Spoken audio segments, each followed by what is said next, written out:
Bienvenue à cet instant de conseil. Nous allons pouvoir répondre à une question qui nous a été posée lors de l'implantation d'un de nos ouvrages. Il était question pour le client de savoir pourquoi nous avons mis ou alors nous avons décidé de positionner cet ouvrage à la limite du terrain. Alors, il faut noter que lorsqu'on décide de mettre un ouvrage à la limite du terrain, il y a des motivations ou alors il y a certaines contraintes qui nous poussent à le faire.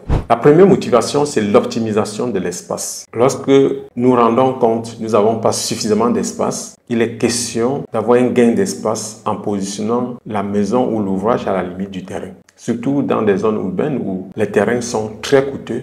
Cette décision permet de gagner en espace. Il y a la motivation liée, n'est-ce pas, au design et à l'aspect esthétique de l'ouvrage. Lorsque certaines formes, comme les maisons en forme de L ou en U, sont conçues, nous sommes obligés de les positionner à la limite pour pouvoir avoir également un espace suffisant pour la cour. Également, on décide de mettre la maison à la limite du terrain parce que l'accès à l'ouvrage après la réalisation peut être difficile. Donc, c'est l'une des contraintes. Prenons un cas très simple.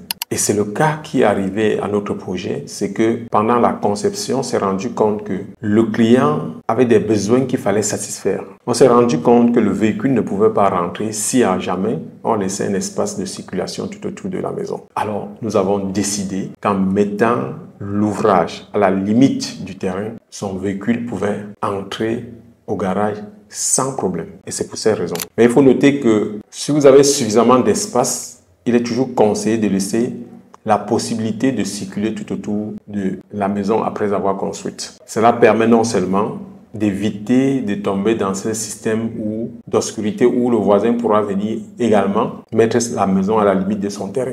Lorsqu'il le fait, ça crée un espace d'humidité et vous êtes régulièrement plongé dans une zone d'humidité. Peut-être le soleil n'arrivera jamais dans cette zone-là. Alors ainsi, nous avons apporté une réponse à la question qui nous a été posée. Donc, en résumé, nous l'avons fait parce qu'il fallait satisfaire les besoins du client. Il fallait trouver moyen de faire rentrer le véhicule du client.